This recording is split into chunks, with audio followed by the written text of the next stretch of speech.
Hi, James here. Welcome back to another book club.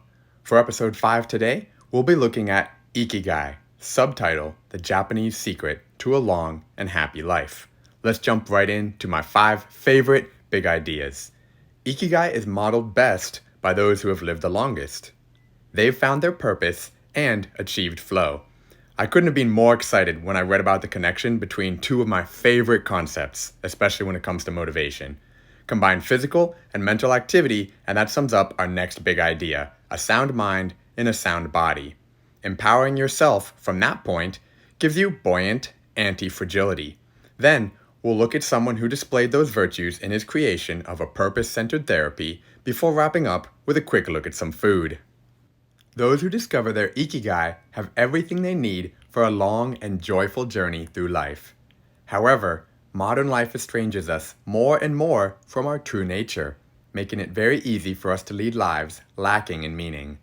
Existential crisis is typical of modern societies in which people do what they are told to do or what others do, rather than what they want to do.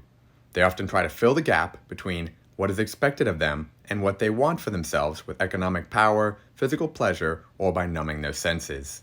Powerful forces and incentives like money, power, attention, and success distract us on a daily basis. Don't let them take over your life. Instead, achieve what Csikszentmihalyi calls flow and microflow. Bundle routine tasks and be disciplined in completing cycles of work while avoiding the epidemic of multitasking. Flow is a result of you removing distractions, having clarity, and following the Goldilocks rule.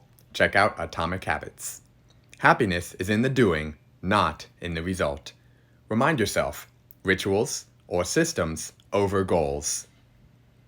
Cultivating a communal sense of belonging through family-like teamwork is one of the secrets to happiness for the centenarians of Ogimi.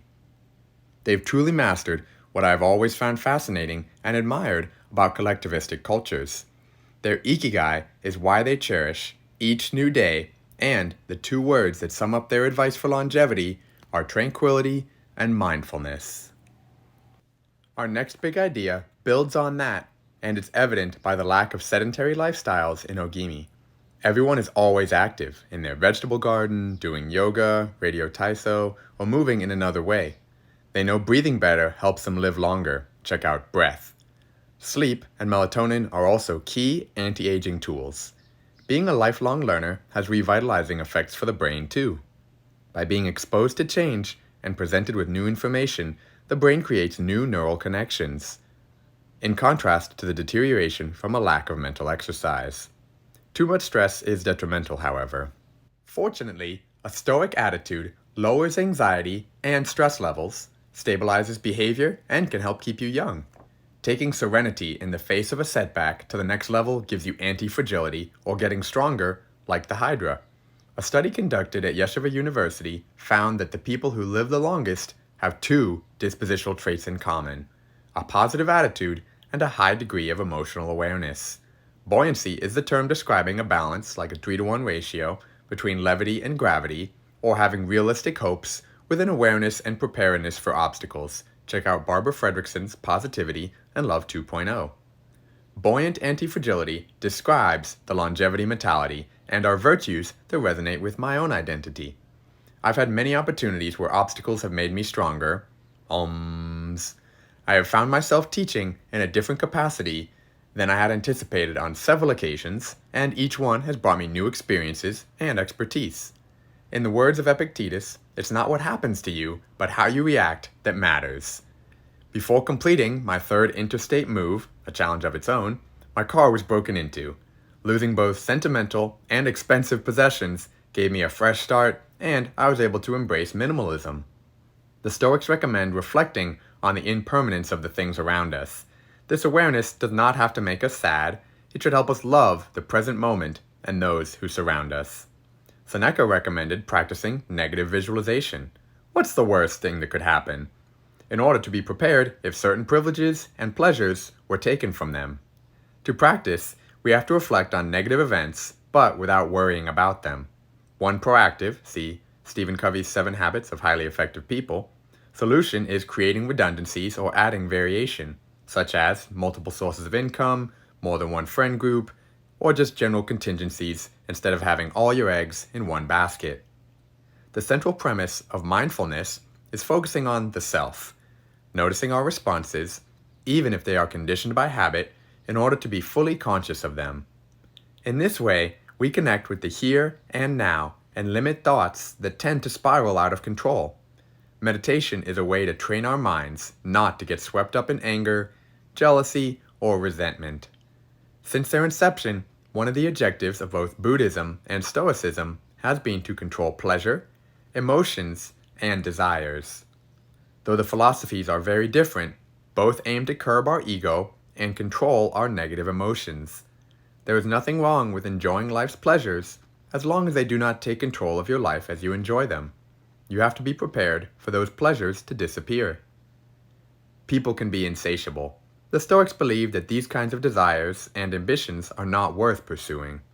The objective of the virtuous person is to reach a state of tranquility, apatheia. The absences of negative feelings, such as anxiety, fear, shame, vanity, and anger, and the presence of positive feelings, such as happiness, love, serenity, and gratitude. Viktor Frankl undoubtedly showed tremendous anti-fragility by being patient zero for logotherapy in Auschwitz. Check out Man's Search for Meaning. Here are some key ideas for better living through logotherapy. Discover and continuously mold your purpose. Your decisions, not your conditions, facilitate whether your capacity for noble or terrible things manifests. Shoma Morita also created an introspective, purpose-centered therapy that helps us reflect and deepen our responsibility. To stop identifying others as the cause of our problems, ask yourself, what have I received from person X? What have I given to person X? What problems have I caused person X? The last big idea is also something we need to be responsible about. It starts with making good choices at the store, by leaving tempting, unhealthy options there.